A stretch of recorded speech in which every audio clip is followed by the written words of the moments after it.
Magluluto tayo ngayon ng atay ng manok. Ayan, for today's video, ayan. Nilinis ko na yung kanyang atay at puso. Ayan, ganyan ang ginagawa ko. Binibiyak ko siyang ganyan para tanggalin yung mga tira-tirang dugo. Ayan. Siyempre, pakukuluan muna natin siya. Nilagyan ko siya ng bay leaves para matanggal yung amoy. Pagkakulo niyan, itatapon ko ang kanyang tubig. So, ayan, magigisa tayo ng bawang, sibuyas, at ang ginamit ko dyan ay olive oil. Siyempre, kanya-kanya tayo ng paraan kung paano magluto at kanya-kanya rin tayo ng panlasa. Hindi naman tayo lahat pare-pareho ng lasa. So, ang sa akin, ganito yung aking paraan. So, ayan, tinanggal ko na yung kanyang tubig. At syempre, ilalagay na natin sa nagisang sibuyas at bawang. At syempre, kahit konti ay healthy dahil sa olive oil. Ayan. So, igisa-gisa lang natin siya. Ayan. Gisa-gisa natin hanggang sa isote natin ng bahagya. Tapos, pag nasote na natin siya, ilalagay ko muna yung toyo. Ayan. Lalagay na natin yung toyo. Siyempre, hindi pwede sa atin ang masyadong maalat, kaya konti lang yan nilagay ko. Tapos, nilagyan ko siya ng kalahating basong tubig. Ayan. Siyempre, titimplahan natin ng paminta. At naglalagay ako ng magic sarap, pampalasa.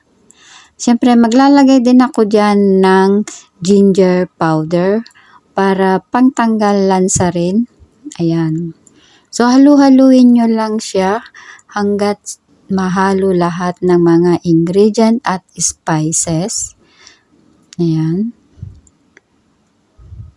So, tatakpan natin hanggang sa maluto na. So, pag alam nyo na kumulo na at kulong-kulo na siya, siguro ito pinakuluan ko siya ng mga 10 minutes or 15 minutes, ganun. Pero, yung apoy niya is mahina lang. Ayan, yung ginger powder.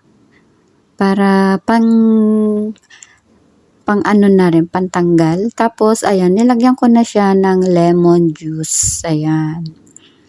Yun na yung ating pang-asim, yung ating lemon juice. Ayan. Tayo kasi hindi naman tayo pare-pareho ng panlasa at hindi tayo pare-pareho ng paraan. At syempre, nakadepende na rin yung kung anong meron tayong ingredient sa ating lulutuin. At nakadepende na rin yung ating panlasa kung naayon ba sa ating pangangatawan. Kung tayo naman ay nagbabawas sa asin, syempre hindi tayo maglalagay ng sobrang toyo. Ganon din yung mga sweet, 'di ba? Kung ayaw nyo na masyadong matamis dahil nga may sugar kayo, ay magbabawas tayo ng sugar. Sa iba naman kasi, pag ayaw nila ng matabang, ayan. Alam nyo ba yan, naglalagay din ako ng celery o kinchay, yung tangkay ng kinchay, dagdag lasa at bango ng ating adobong atay. Siyempre may bell pepper tayo ng kulay red. Ayan, mas masarap siya pag half cook lang yan. Naluto na siya, kaya nagdagdag tayo ng olive oil para konti nagmamantika siya. Pero hindi naman siya sobrang mantika. Katamtaman lang siya. Ayan. Tapos, halu-haluin nyo lang mga 3 minutes. Tatakpan natin siya ng konti, mga 3 minutes sabay. After 3 minutes, sabay, i-off na yung ating kalan. Luto na ang ating adobong atay. O, diba? So, ayan na siya. Madalang lang akong mag-ulam ng ganito. Kasi hindi ko naman talaga siya kaulamin. Dahil meron nga kami, kaya niluto ko na siya, sayang. So, ayan. Ang sarap, 'di ba? wala na siyang sabaw, nagmamantika na lang siya. Ayan na yung pinakasabaw niya. Konti lang yung sabaw niya at yung mantika niya is olive oil. So marami kasi tayong olive oil, kaya yan, olive oil ang gamit natin kahit anong pagluto. So ayan.